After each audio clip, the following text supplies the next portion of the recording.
Sungguh besar setiamu, Kau nyatakan bagiku.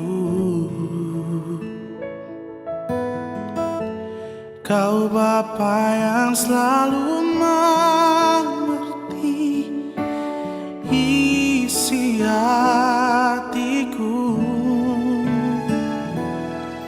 Tak peduli masa lalu, Engkau tetap memilihku. Ubahkan ku, sempurnakan jadi karya yang indah. Kemuliaan-Mu Kau janjikan, aku tetap percaya. Kini aku percaya, tiada yang mustahil bagimu.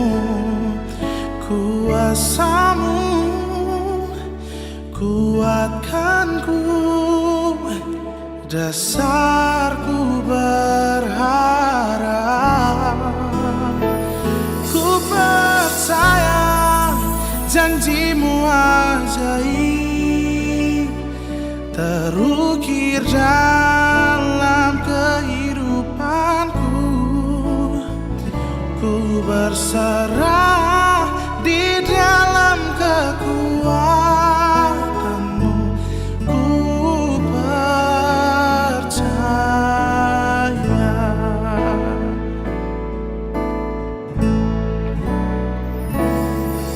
Tak akan ku takut, tak akan ku gentar. Kaulah imanku, Kaulah Tuhanku. Tak akan ku ragukan kebaikan-Mu di hidupku.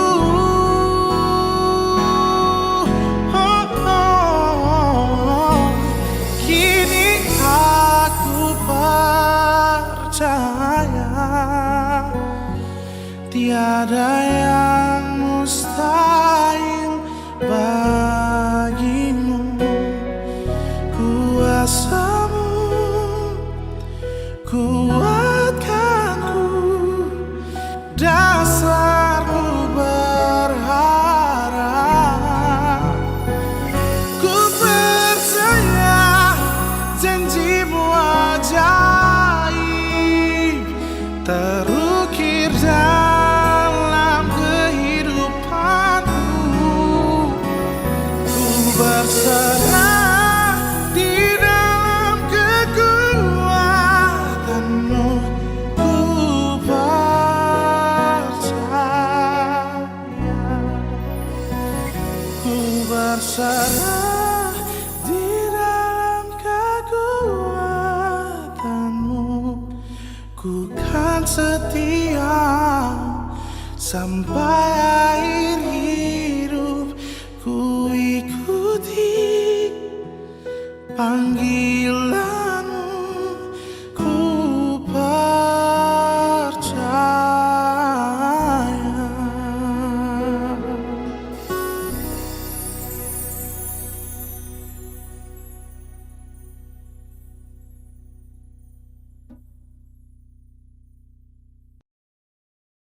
Shalom, selamat pagi jemaat yang dikasihi oleh Tuhan. Kita bersyukur saat ini bersama dengan keluarga kita boleh diberikan kesempatan oleh Tuhan untuk memuji dan menyembah Tuhan. Mengawali ibadah kita pada saat hari ini, saya mengajak jemaat untuk berdiri. Mari bersama-sama kita menyanyikan pujian. Pujilah Allah karena kasih-Nya.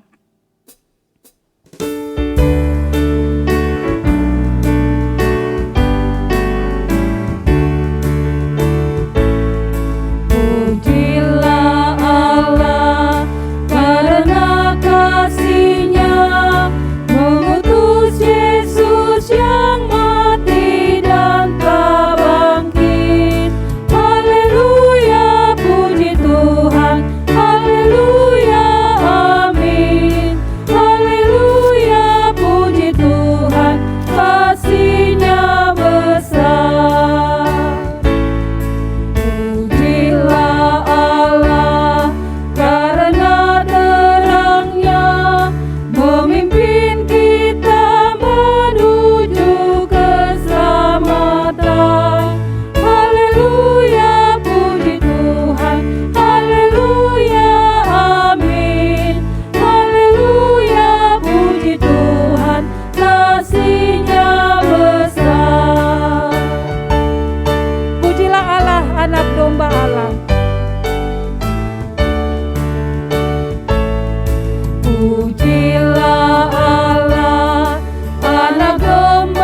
Masih dengan sikap berdiri, dengarkanlah nas pembimbing kita pada saat ini. Terdapat dari Wahyu 2 ayatnya yang keempat. Berbunyi demikian, namun demikian aku mencela engkau karena engkau telah meninggalkan kasih-Mu yang semula. Jemaat yang dikasihi oleh Tuhan, mari bersama-sama kita untuk bersaat teduh di hadapan Tuhan.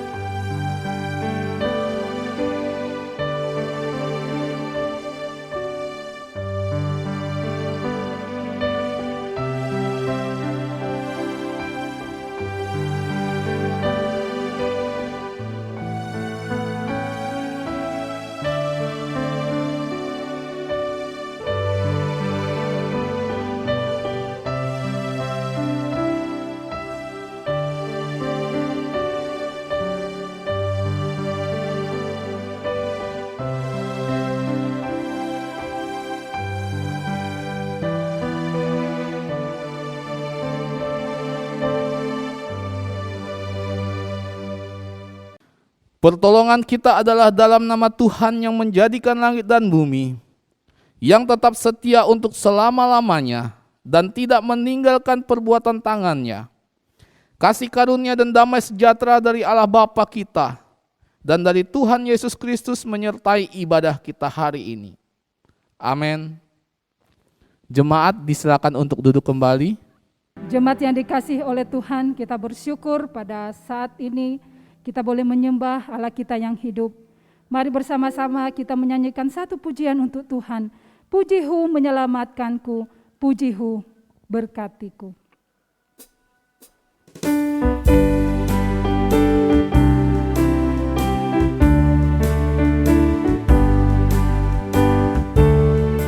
Puji-Hu menyelamatkanku, puji-Hu berkatiku. Puji-Hu menyertaiku, puji-Hu menguatkanku, puji-Hu saat yang indah, puji-Hu saat susah, puji-Hu hapus air mata, puji-Hu yang beri menang. Puji-Hu dengar doaku, puji-Hu setiap waktu, puji-Hu lalui ujian, puji-Hu yang setia, puji-Hu susah dan senang, puji-Hu beri hiburan, puji-Hu kan anugerah-Mu, puji-Hu kan kasih-Mu. Pada ayatnya yang ketiga, saya mengajak jemaat untuk berdiri. Puji-Hu beri bunga mawar meski mawar berduri, puji-Hu untuk segala berkat, puji-Hu senantiasa, puji-Hu senang dan susah, puji-Hu beri sentosa, puji-Hu beri pengharapan, puji-Hu selamanya. Jemaat yang dikasihi oleh Tuhan, mari bersama-sama kita mengakui akan pengakuan iman rasuli kita.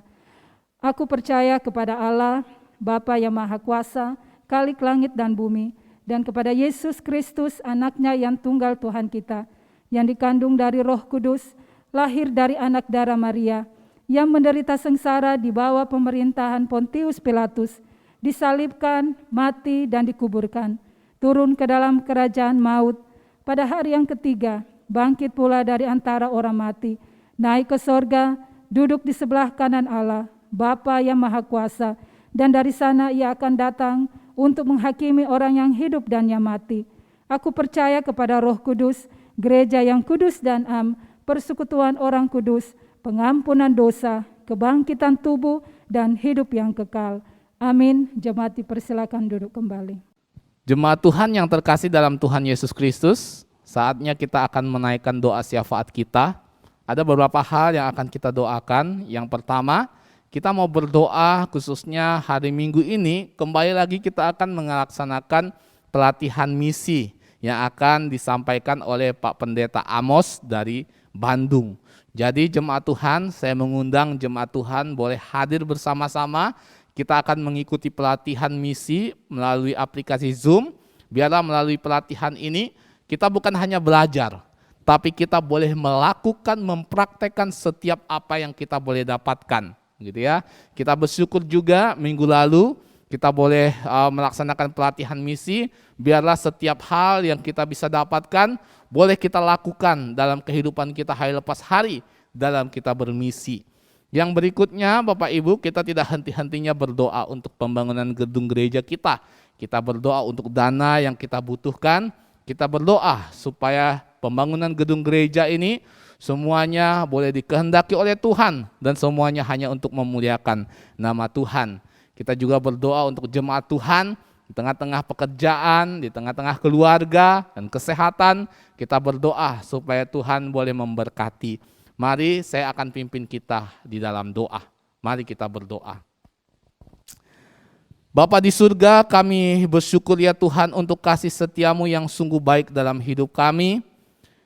Kami bersyukur untuk berkat dan pertolongan Tuhan yang kami boleh nikmati hari lepas hari. Terima kasih Bapa di surga.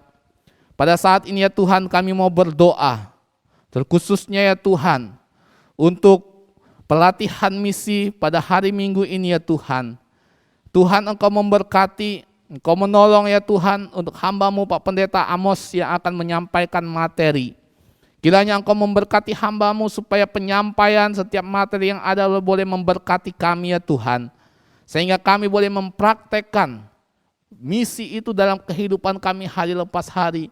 Sehingga melalui kehidupan kami ada banyak jiwa-jiwa yang boleh percaya kepada Tuhan Yesus. Karena itulah panggilan hidup kami sebagai orang percaya.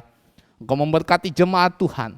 Berikan kesiapan hati ya Tuhan untuk mengikuti pelatihan misi ini ya Tuhan. Engkau memberkati senantiasa. Tuhan kami berdoa juga ya Tuhan terkhususnya untuk pembangunan gedung gereja.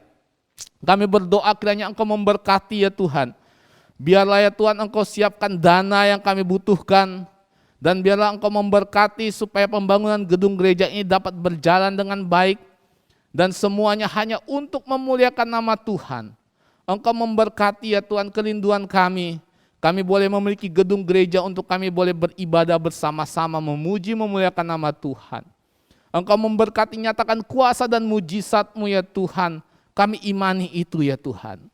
Kami berdoa untuk jemaat Tuhan GKI Gracia. Kau berkati jemaat Tuhan dalam setiap usaha pekerjaan, kehidupan, keluarga, rumah tangga, dan kesehatan jemaat-Mu Tuhan. Engkau pulihkan, sembuhkan yang sakit. Engkau yang menjadi jawaban atas setiap persoalan dan pergumulan jemaat Tuhan. Engkau yang memberkati setiap usaha pekerjaan jemaat Tuhan.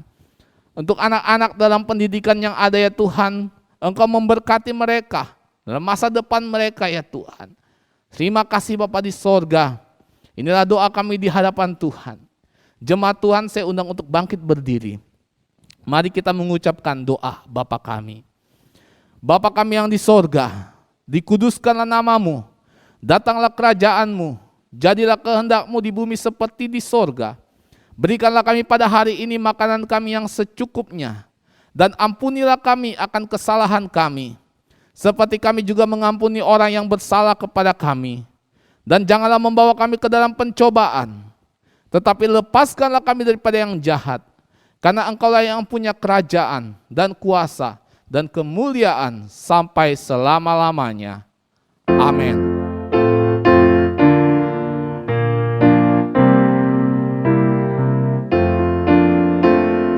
Hormat diberi bagi Bapa, Anak, dan Roh Kudus, dari mula sampai sekarang dan seterusnya, termulia. Amin, amin. Amin. Jemaat disilakan untuk duduk kembali. Jemaat yang dikasihi oleh Tuhan, biarlah kita mau terus setia sampai akhir. Kita mau mengikut Yesus, mengiring Yesus, sampai kita memperoleh mahkota kehidupan yang sudah Tuhan siapkan untuk kita. Mari dengan keluarga kita menyanyikan pujian ini. Ku mau setia karena ku dipercaya.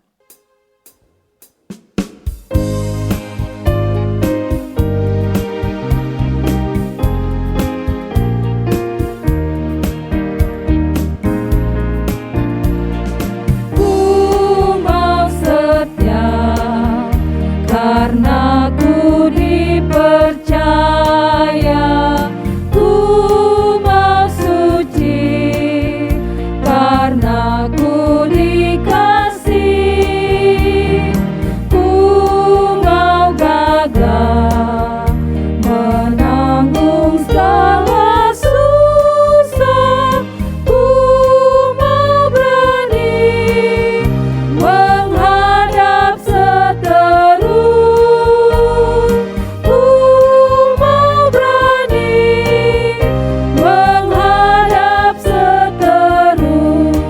Kasih akan Allah dan manusia.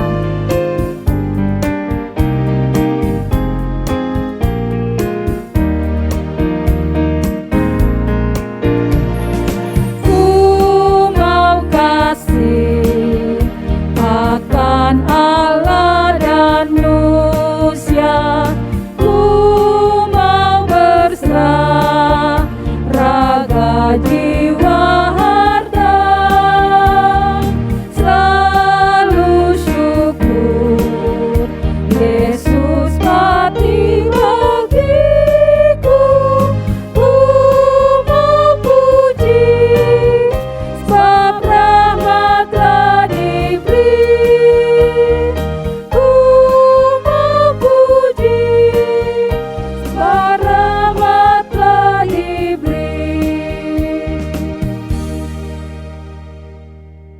Jemaat yang dikasihi oleh Tuhan, saatnya kita akan mendengarkan akan kebenaran firman Tuhan. Mari bersama-sama kita boleh mempersiapkan hati kita. Kita boleh terus mempunyai pengharapan yang pasti di dalam Tuhan. Tuhan, aku rindu, saat ini aku juga siap Tuhan. Kiranya Engkau boleh penuhi kami dengan Roh-Mu yang kudus.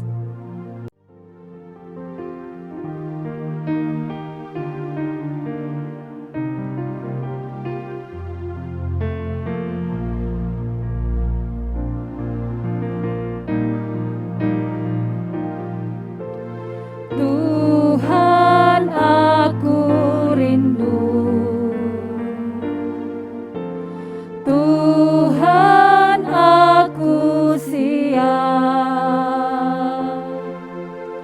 Penuhi aku dengan Roh-Mu. Ku rindu lawatan-Mu. Tuhan, aku rindu. Tuhan, aku siap. Penuhi aku dengan Roh-Mu. Ku rindu lawatan-Mu. Ku rindukan Kau hadir di sini saat ini, Tuhan. Ku rindukan Roh-Mu mengurapi saat ini, Yesus. Jemaat yang dikasihi oleh Tuhan, saya mengajak kita untuk berdiri. Biarlah pujian ini boleh kita nyanyikan sekali lagi. Pujian ini merupakan kerinduan setiap kita, kerinduan setiap keluarga kita. Biarlah kita selalu mengundang Tuhan untuk hadir di dalam rumah tangga kita, bahkan di dalam pribadi lepas pribadi. Kita mau dilawat oleh Tuhan lewat kebenaran firman Tuhan hari ini.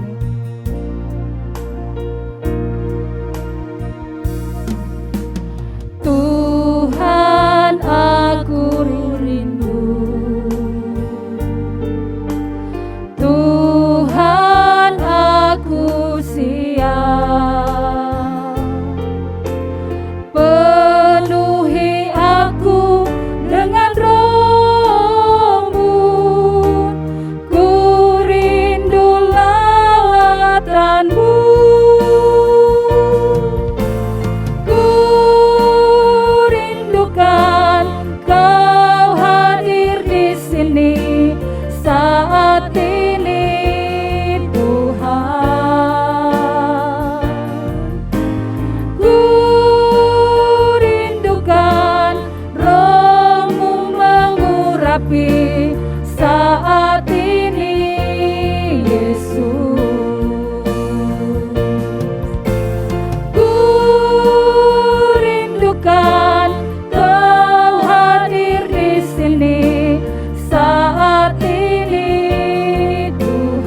katakan, ku rindu Tuhan Kau hadir di sini. Ku rindukan Kau hadir di sini saat ini Tuhan. Ku rindukan Roh-Mu mengurapi saat ini Yesus.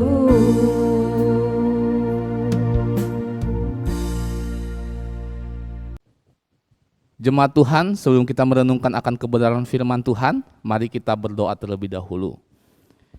Bapa di surga, pada hari ini kami siap untuk dilawat oleh kebenaran firman Tuhan. Kau memberkati kami, berikan hikmat dan kuasa-Mu ya Tuhan, agar kami boleh mengerti akan kebenaran firman Tuhan yang akan kami renungkan pada hari ini. Demi Kristus Yesus kami berdoa. Amin. Shalom jemaat Tuhan yang terkasih dalam Tuhan Yesus Kristus. Kiranya berkat Tuhan senantiasa boleh tercurah di tengah-tengah kehidupan jemaat Tuhan dimanapun berada. Tiba saatnya kita akan merenungkan akan kebenaran firman Tuhan. Pada hari ini tema kita adalah kebenaran yang menyelamatkan. Mari kita membuka firman Tuhan di dalam kitab Roma pasal yang ke-10, ayat yang pertama sampai dengan ayat yang ke-9. Roma pasal yang ke-10, ayat yang pertama sampai dengan ayat yang ke-9, saya akan membacakannya bagi kita semua. Demikian bunyi firman Tuhan. Saudara-saudara, keinginan hatiku dan doaku kepada Tuhan ialah supaya mereka diselamatkan. Sebab aku dapat memberi kesaksian tentang mereka, bahwa mereka sungguh-sungguh giat untuk Allah, tetapi tanpa pengertian yang benar. Sebab oleh karena mereka tidak mengenal kebenaran Allah, dan oleh karena mereka berusaha untuk mendirikan kebenaran mereka sendiri, maka mereka tidak takluk kepada kebenaran Allah. Sebab Kristus adalah kegenapan hukum Taurat, sehingga kebenaran diperoleh tiap-tiap orang yang percaya. Sebab Musa menulis tentang kebenaran karena hukum Taurat, orang yang melakukannya akan hidup karenanya. Tetapi kebenaran karena iman berkata demikian, jangan katakan di dalam hatimu, siapakah akan naik ke sorga, yaitu untuk membawa Yesus turun, atau siapakah yang akan turun ke jurang maut, yaitu untuk membawa Kristus naik dari antara orang mati. Tetapi apakah katanya? Jadi firman Tuhan itu dekat kepadamu, yakni di dalam mulutmu dan di dalam hatimu. Itulah firman iman yang kami beritakan. Sebab jika kamu mengaku dengan mulutmu bahwa Yesus Kristus adalah Tuhan, dan percaya dalam hatimu bahwa Allah telah membangkitkan Dia dari antara orang mati, maka kamu akan diselamatkan. Sedemikian jauh pembacaan firman Tuhan kita pada hari ini. Diberkatilah kita yang membaca, merenungkan, serta melakukan firman Tuhan ini dalam hidup kita hari lepas hari. Kebenaran yang menyelamatkan, tema yang sungguh indah dan luar biasa. Sebuah doktrin yang luar biasa yang harus diketahui oleh setiap orang Kristen, orang percaya. Saudara yang terkasih, ada banyak orang mencari keselamatan di dunia ini dengan berbagai-bagai macam cara. Baik itu melalui aturan-aturan agama-agama yang ada di dunia ini, atau melalui adat istiadat kebudayaan, atau melalui logika pengetahuan yang ada banyak orang-orang pintar, filsuf saat ini. Mereka mengandalkan kemampuan berpikir mereka untuk mencari kebenaran, untuk mencari keselamatan di dunia ini. Oleh karena itu ada seorang tokoh Kristen yang sungguh luar biasa ketika kita melihat bagaimana perjalanan hidupnya untuk mencari kebenaran yang sejati, yaitu seorang Martin Luther, saudara. Sebelum ia mengerti akan kebenaran keselamatan di dalam iman kepada Tuhan Yesus, dia dihantui oleh kegelisahan dan ketakutan dalam hidupnya. Satu momen di mana dalam perjalanan pulang pada tanggal 2 Juli 1505, ia hampir disambar oleh petir. Ia begitu takut akan kematiannya dan penghakiman abadi. Hal itu mendorong Martin Luther untuk belajar mencari tahu akan kebenaran yang menyelamatkan itu. Sehingga pada tanggal 17 Juli 1505 ia memutuskan untuk masuk biara. Di biara itu ia belajar berpuasa, berdoa, berziarah, dan melaksanakan pengakuan dosa. Akan tetapi saudara, ia tidak menemukan pencerahan rohani akan kebenaran yang menyelamatkan itu. Sehingga ketika dia belajar tentang Alkitab, ia membaca Mazmur pasal 22. Di sana tertulis tentang ratapan dan penderitaan Yesus ketika menghadapi penyaliban. Sebuah ratapan yang mirip dengan kekecewaan Luther pada agama dan Tuhan pada waktu itu.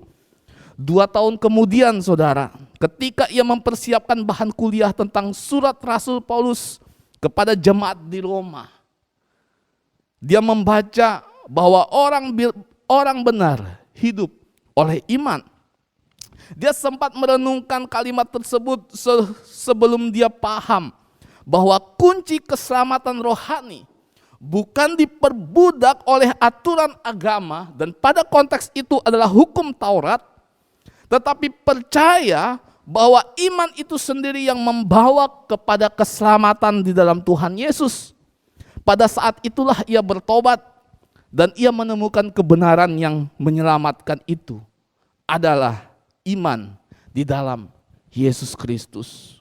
Saudara yang terkasih dalam Tuhan Yesus Kristus, mari kita melihat satu persatu bagian dari setiap ayat dalam perikop ini yang mengisahkan sebuah keadaan di mana orang-orang Kristen pada waktu itu jemaat di Roma. Mereka mengalami pemikiran-pemikiran yang salah, pembelajaran-pembelajaran yang salah tentang arti keselamatan dalam kehidupan mereka. Dan hal itulah yang digunakan oleh orang-orang Farisi, orang-orang Yahudi mengajarkan mereka pengajaran-pengajaran yang salah tentang hukum Taurat. Sehingga hal itu membuat Rasul Paulus gelisah. Membuat Rasul Paulus memiliki keinginan untuk memberikan pengajaran yang benar kepada mereka. Sehingga Rasul Paulus mendoakan mereka. Mari kita melihat ayat yang pertama. Dikatakan demikian. Saudara-saudara, keinginan hatiku dan doaku kepada Tuhan ialah supaya mereka diselamatkan. Jemaat Tuhan yang terkasih dalam Tuhan Yesus Kristus, di dalam ayat ini kita akan mendapatkan betapa Paulus sangat mengasihi jemaat Tuhan yang ada di Roma. Ia sangat ingin dan ia berdoa kepada Tuhan agar jemaat ini diselamatkan, saudara. Ketika kita melihat pernyataan Paulus ini, kita dapat menyimpulkan atau mengindikasikan bahwa ada masalah, saudara, di tengah-tengah jemaat di Roma ini. Mereka orang Kristen, mereka jemaat Tuhan, ada masalah di tengah-tengah jemaat. Makanya saudara yang terkasih, tidak ada jemaat Tuhan yang tidak punya masalah. Dimanapun gereja itu pasti ada saja masalahnya, begitu ya. Hanya bagaimana kita menyikapi masalah itu. Bagaimana kita menyerahkan kepada Tuhan setiap masalah yang ada di gereja, yang ada di jemaat. Ya. Bapak Ibu yang terkasih, inilah keadaan jemaat di Roma. Ada masalah. Dan masalahnya bukan hanya Bapak Ibu Saudara tentang internal mereka. Tetapi masalahnya ini tentang pengajaran. Tentang doktrin yang dialami, yang dipelajari oleh jemaat-jemaat yang ada di Roma. Mari kita melihat.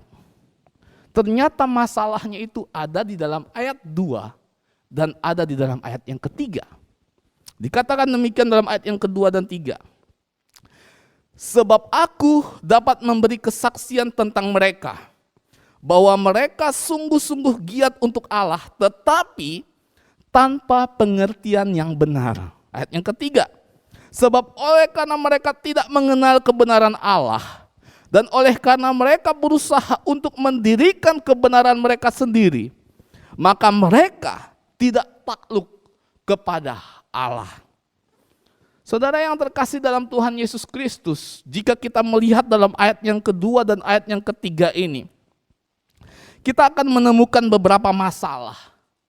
Yang pertama, saudara, jemaat di Roma sangat giat untuk Allah, sangat giat untuk Tuhan, tetapi berdasarkan pengajaran yang tidak benar. Apa artinya giat untuk Allah? Dalam konteks ini, jemaat Roma sangat giat untuk hidup, ya, untuk hukum Taurat yang mereka ketahui pada saat itu adalah berasal daripada Tuhan. Hukum Taurat yang mereka pelajari, ya, itu adalah hukum Taurat yang mereka pahami dari nenek moyang mereka adalah bersumber daripada Tuhan. Tetapi masalahnya, saudara, ya, bukan hukum Tauratnya yang salah. Penerimaan mereka, pengajaran mereka yang salah terhadap hukum Taurat itu. Kenapa? Karena mereka berusaha mempertahankan hukum Taurat, tetapi mereka menolak Injil. Inilah yang menjadi masalah di tengah-tengah jemaat Roma. Mereka menerima hukum Taurat, tetapi mereka menolak keselamatan di dalam iman dalam Tuhan Yesus Kristus. Mereka menolak Yesus Kristus. Inilah yang disebut Paulus bahwa mereka tidak memiliki pengertian yang benar kepada Tuhan. Yang kedua, saudara, masalahnya adalah jemaat di Roma tidak mengenal kebenaran Allah. Akhirnya mereka membuat kebenaran mereka sendiri dan tidak tunduk kepada kebenaran Allah, saudara. Ini yang menjadi masalah serius di tengah-tengah jemaat di Roma. Karena pengajaran yang tidak benar membuat jemaat di Roma tidak mengenal kebenaran. Akhirnya mereka menciptakan kebenaran sendiri, yaitu siapa saja yang mentaati hukum Taurat akan diselamatkan. Saudara yang terkasih, hal ini kan bertolak belakang dengan pengajaran Alkitab, begitu ya, yang mengatakan bahwa keselamatan hanya melalui iman di dalam Yesus Kristus. Sedangkan orang Roma, jemaat Roma pada waktu itu, ya, mereka mempertahankan, ya, mengajarkan bahwa keselamatan itu hanya di dalam ketaatan kepada hukum Taurat. Saudara, mereka lupa, saudara, bahwa mereka adalah orang-orang yang berdosa, yang tidak mungkin dapat menyelamatkan dirinya selain daripada kasih karunia Allah. Hal ini kan ironis sekali, saudara. Budaya, tradisi yang mereka jalankan, ternyata, saudara yang terkasih, mereka tidak sadar bahwa ketika mereka taat, berusaha untuk taat, seberapa mampukah mereka untuk taat? Karena pada waktu itu Yesus telah mati di atas kayu salib, Yesus telah bangkit, dan Yesus telah ada di dunia ini, ya, untuk menebus dosa manusia, tetapi mereka tidak percaya kepada Tuhan Yesus. Inilah yang menjadi masalah di tengah-tengah kehidupan jemaat Roma. Saudara yang terkasih dalam Tuhan, di sini kita dapat mengambil makna rohani yang pertama, di mana bahwa pengajaran kekristenan yang benar adalah harus bersumber dari Alkitab, harus bersumber dari Injil, saudara. Tidak peduli itu pada waktu itu adalah hukum Taurat sekalipun. Kalau hukum Taurat itu bertentangan, ya, dengan apa? Dengan Alkitab, tidak sesuai dengan kehendak Tuhan. Hanya saya mau katakan, saudara, hukum Taurat itu tidak salah. Hukum Taurat itu adalah tolak ukur. Hukum Taurat itu diberikan oleh Allah kepada manusia.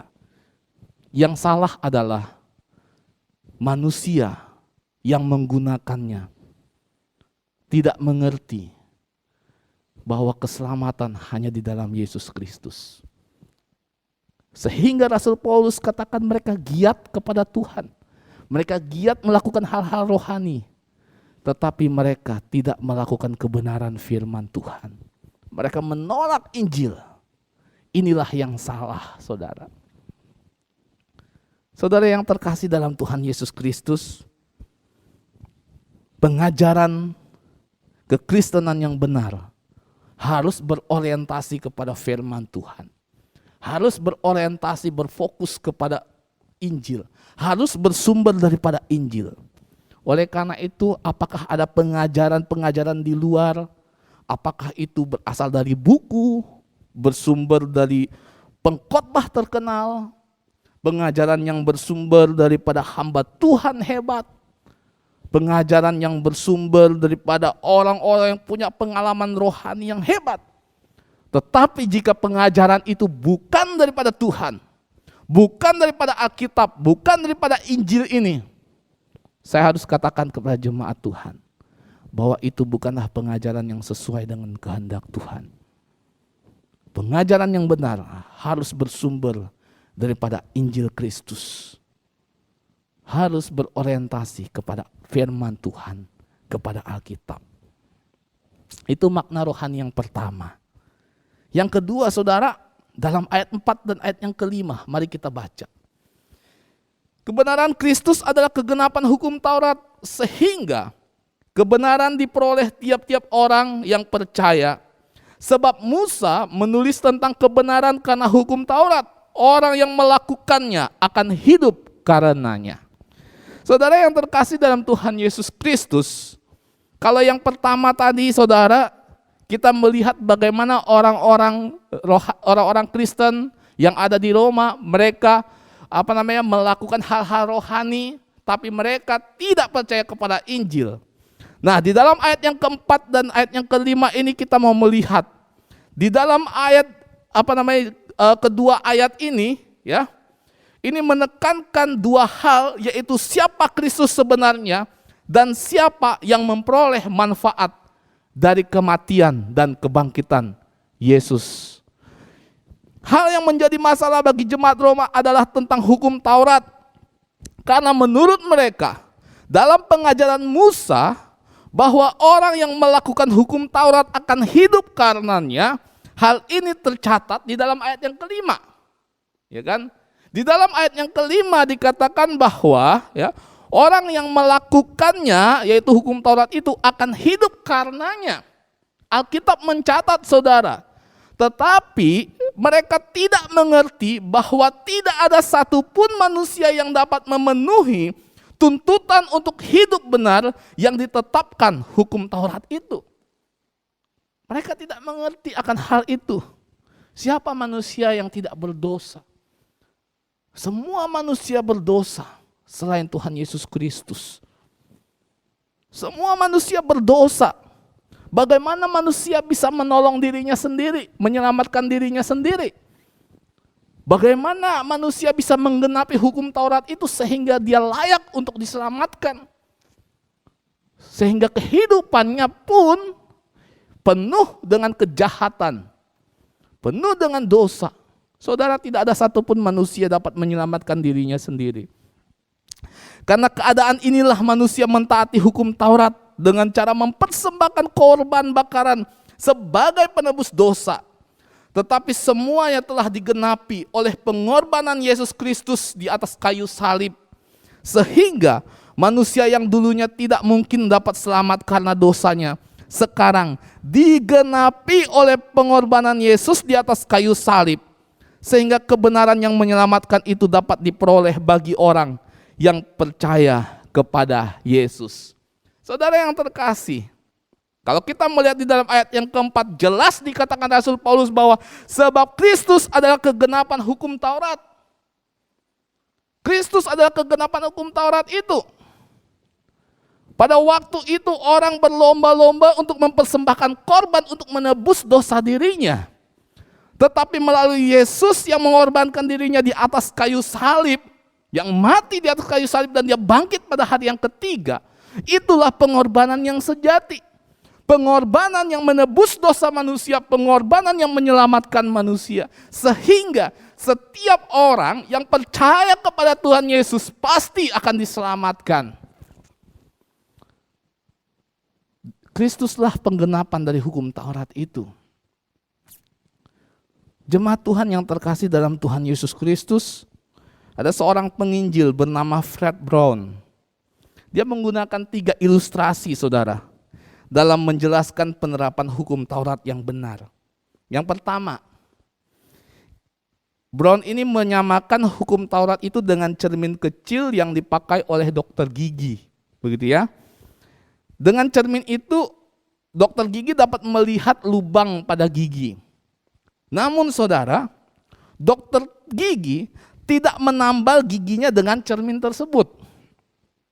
Itu hanya untuk dipakai, untuk melihat, oh ini ada lubang di gigi. Tapi cermin itu bukan dipakai oleh dokter gigi untuk menambal lubang pada gigi itu. Ilustrasi kedua, Brown membandingkan hukum Taurat itu dengan senter.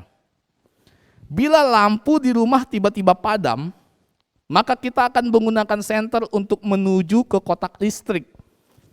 Senter membantu kita melihat sekring yang putus. Tetapi kita tidak dapat memasang senter pada tempat sekring atau saklar tersebut. Ya. Itu hanya alat ya untuk menerangi kita, untuk kita melihat apa yang menjadi rusak. Yang ketiga, Brown menyamakan hukum Taurat dengan tali pengukur. Di mana seorang buruh bangunan ya menggunakan tali untuk melihat apakah hasil kerjanya itu sudah lurus terpasang atau belum. Jika ada suatu kesalahan, ia tidak akan menggunakan tali pengukur itu untuk memperbaikinya, saudara. Tetapi ia akan menggunakan palu atau gergaji atau alat-alat bangunan lain. Tali pengukur itu hanya sebagai ukuran untuk melihat apakah itu baik atau tidak, benar atau salah. Jadi saudara yang terkasih, oleh karena itu ya, dapat kita renungkan bahwa hukum Taurat itu dapat mengungkap dosa. Dapat mengungkap dosa, dapat membongkar dosa, dapat melihat apakah perbuatan kita itu sesuai dengan kehendak Tuhan atau tidak. Tetapi saudara, hukum Taurat tidak memberikan pemecahannya. Hukum Taurat tidak menghapus dosa itu. Hukum Taurat tidak menyelamatkan orang yang berdosa itu. Tetapi hanya di dalam Tuhan Yesuslah orang diselamatkan. Saudara yang terkasih dalam Tuhan Yesus Kristus, dengan demikian kita dapat menemukan makna rohani kedua dari bagian firman Tuhan ini. Di mana makna rohani yang kedua, segala sesuatu yang Tuhan izinkan untuk kita lakukan dalam hidup kita harus berorientasi kepada Tuhan Yesus. Yesus adalah penggenapan hukum Taurat. Hendaklah Yesus juga menjadi penggenapan setiap tindakan hidup kita di dunia ini sebagai orang percaya. Bukan hanya dalam pelayanan, tetapi juga dalam pekerjaan dan di dalam keluarga. Pokoknya setiap aspek hidup kita, saudara, harus berorientasi, berfokus kepada Tuhan Yesus. Bagaimana mungkin Yesus menjadi penggenapan dalam pekerjaan kita jika kita melakukan kecurangan di dalam pekerjaan? Bagaimana mungkin saudara Yesus bisa menjadi penggenapan dalam keluarga atau rumah tangga kita jika kita hidup di dalam perselingkuhan, di dalam kekerasan di dalam rumah tangga? Bagaimana mungkin Yesus menjadi penggenapan di dalam pelayanan kita jika di dalam pelayanan kita terjadi perpecahan satu sama lain? Saudara yang terkasih, apapun yang kita lakukan haruslah penggenapan Yesus menjadi penggenapan di dalam semua aspek hidup kita. Bahkan hukum Taurat pun yang Tuhan berikan kepada manusia, yang manusia lakukan, Yesuslah yang menjadi penggenapannya. Jemaat Tuhan yang terkasih dalam Tuhan Yesus Kristus, marilah kita menjadi jemaat Tuhan yang tunduk pada Yesus agar hidup kita memuliakan Tuhan. Menjadi jemaat Tuhan yang melakukan setiap tindakan, pekerjaan, kehidupan kita, semuanya tujuannya hanya untuk memuliakan Tuhan. Berikutnya saudara yang terkasih, mari kita melihat ayat 6 sampai dengan ayat yang ke-9. Dikatakan dalam ayat yang ke-6 demikian. Tetapi kebenaran karena iman berkata demikian, jangan katakan di dalam hatimu, siapakah akan naik ke sorga, yaitu untuk membawa Yesus turun. Atau siapakah akan turun ke jurang maut, yaitu untuk membawa Kristus naik dari antara orang mati. Tetapi apakah katanya, ini firman itu dekat kepadamu, yakni di dalam mulutmu dan di dalam hatimu. Itulah firman iman yang kami beritakan. Sebab jika kamu mengaku dengan mulutmu bahwa Yesus adalah Tuhan, dan percaya dalam hatimu bahwa Allah telah membangkitkan dia dari antara orang mati, maka kamu akan diselamatkan. Saudara yang terkasih dalam Tuhan Yesus Kristus, di dalam ayat yang ke-6 sampai dengan ayat yang ke-9 ini, terbagi menjadi dua. Yang pertama ayat 6 sampai dengan ayat yang ke-7. Di sini secara sederhana, Paulus ingin menjelaskan kepada jemaat di Roma, tidak perlu lagi kalian cari kebenaran itu sampai ke langit, ya, bahkan sampai ke jurang maut. Itu dalam ayat 6 sampai ayat yang ke-7. Kenapa? Karena kebenaran itu sudah ada di dalam Injil dan sangat dekat dengan kita. Ayat yang ke-8. Tetapi apakah katanya? Ini firman itu dekat kepadamu, yakni di dalam mulutmu dan di dalam hatimu. Itulah firman iman. Jadi saudara yang terkasih, jemaat Tuhan, ya, seharusnya yang kita lakukan adalah mengaku dengan mulut dan percaya dalam hati. Itulah kebenaran yang menyelamatkan. Yang harusnya kita lakukan adalah kita taat kepada Tuhan. Karena Yesus sudah mati di atas kayu salib untuk menebus dosa kita. Saudara, pengakuan dengan mulut dan kepercayaan di dalam hati merupakan hal yang harus terungkap melalui tindakan dan perkataan kita. Iman kita yang percaya bahwa Yesus adalah Tuhan harus terpancar dari tindakan dan pengakuan dari mulut kita sebagai buah dari iman itu. Saudara, ketika melihat di dalam bagian firman Tuhan ini, sehingga kita menemukan makna rohani yang ketiga, di mana iman kita kepada Tuhan Yesus harus sejalan dengan tindakan kita yang kita lakukan hari lepas hari. Firman Tuhan katakan tidak perlu lagi kita sampai mencari ke surga, pergi ke langit untuk mencari kebenaran. Tidak perlu lagi kita untuk turun ke jurang maut, ya, untuk mencari kebenaran. Kebenaran iman itu, kebenaran yang menyelamatkan itu ada di dekat kita. Di dalam Injil ini dijelaskan bahwa keselamatan itu hanya di dalam Yesus. Bagi kita sebagai orang percaya, di dalam ayat yang ke-9 dikatakan, sebab jika kamu mengaku dengan mulutmu bahwa Yesus adalah Tuhan dan percaya dalam hatimu bahwa Allah telah membangkitkan dia dari antara orang mati, maka kamu akan diselamatkan. Begitu dekat dengan kita, saudara. Hanya bagaimana kita meresponi firman Tuhan ini dalam hidup kita hari lepas hari. Sebagai jemaat Tuhan, marilah kita meresponi firman Tuhan. Sebagai jemaat Tuhan, marilah kita hidup di dalam Tuhan, memiliki iman dan tindakan kita yang sesuai dengan kehendak Tuhan. Iman itu bukan hanya dalam hati kita, tetapi iman itu harus terpancar di dalam kehidupan kita hari lepas hari. Iman itu bukan hanya kita percaya yang tidak terlihat di dalam hati kita, tetapi harus terlihat bagaimana kita berbuat baik dengan orang. Bagaimana kita mengasihi sesama. Bagaimana kita setia untuk melayani Tuhan. Bagaimana kita mengasihi istri kita, anak-anak kita. Bagaimana kita peduli dengan orang-orang di sekitar kita. Saudara yang terkasih dalam Tuhan Yesus Kristus, apa yang ada dalam hati kita harus terpancar dan akan terpancar di luar lewat tindakan hidup kita. Makanya Amsal pasal 4 ayat yang ke-23 berkata, jagalah hatimu dengan segala kewaspadaan, karena dari situlah terpancar kehidupan. Oleh karena itu saudara, jika iman kita belum sungguh-sungguh percaya kepada Tuhan, maka akan terpancar dari kehidupan kita sehari-hari. Meskipun saudara, kita berusaha untuk menutupinya dengan topeng-topeng rohani. Jemaat Tuhan yang terkasih di dalam Tuhan Yesus Kristus. Hal yang ketiga sangat penting. Iman kita kepada Tuhan Yesus harus sejalan dengan tindakan kita dalam kehidupan kita hari lepas hari.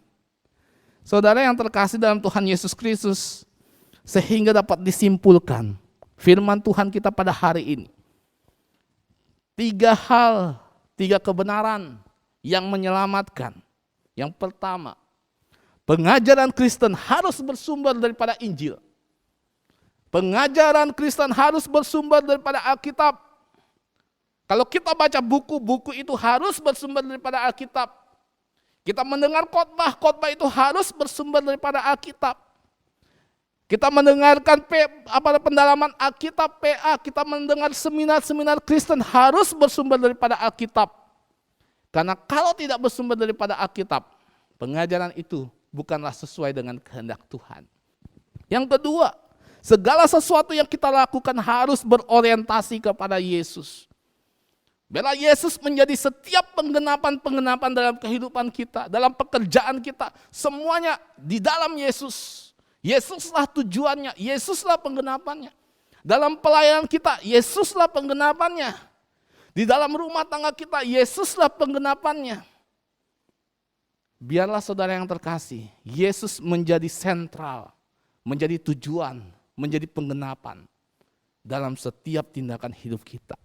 Dan yang ketiga, iman dan dalam hati dan tindakan kita harus sejalan sesuai dengan kehendak Tuhan.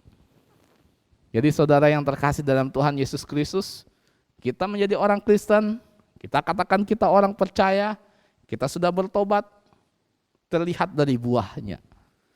Tidak bisa disembunyikan. Kita mau bertopengkan hal-hal rohani, lagu-lagu rohani, perkataan-perkataan rohani, tidak bisa disembunyikan. Kenapa? Karena segala sesuatu yang terpancar dari dalam hati, itu akan terpancar keluar dari tindakan-tindakan kita.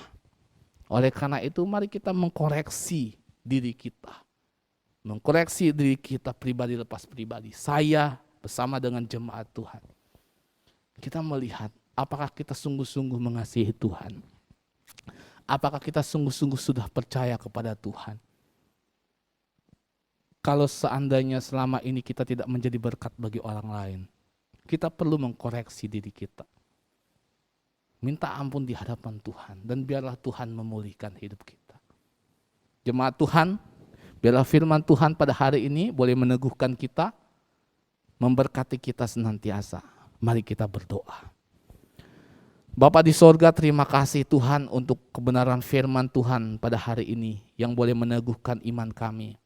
Kami bersyukur ya Tuhan, di mana kebenaran yang menyelamatkan itu boleh kami terima.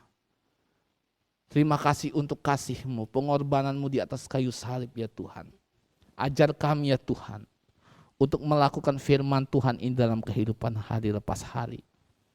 Biarlah setiap kebenaran firman Tuhan ini boleh kami implikasikan dalam hidup kami. Sehingga iman itu bukan hanya dalam hati kami, tetapi terpancar dari setiap tindakan kami yang memuliakan nama Tuhan. Terima kasih Bapa di sorga. Di dalam nama Yesus Kristus Tuhan dan Juru Selamat kami berdoa. Amin. Jemaat Tuhan, kita akan mengakhiri ibadah kita pada hari ini. Saya mengundang untuk kita bangkit berdiri. Kita mengangkat pujian, doksologi.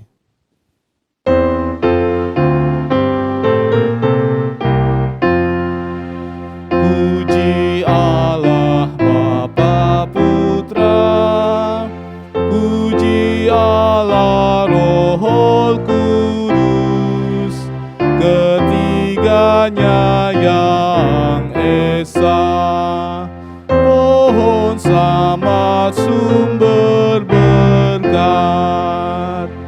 Amin.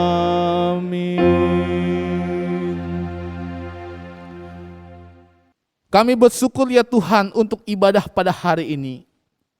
Kami bersyukur untuk kebenaran firman Tuhan yang boleh meneguhkan iman kami. Jemaat Tuhan, arahkanlah pikiran dan hatimu kepada Tuhan dan terimalah berkat Tuhan. Kasih karunia dari Allah Bapa, cinta kasih dari Tuhan kita Yesus Kristus, dan penyertaan dari Allah Roh Kudus memberkati kita dari saat ini sampai selama-lamanya. Amin.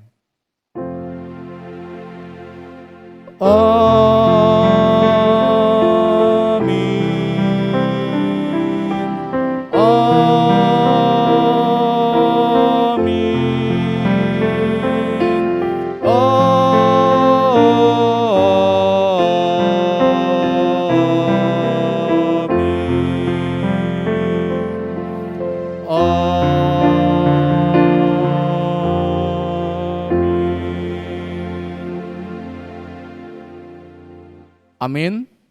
Jemaat Tuhan dipersilakan untuk duduk kembali. Ibadah kita pada hari ini sudah selesai. Tuhan Yesus memberkati kita semua. Selamat hari Minggu.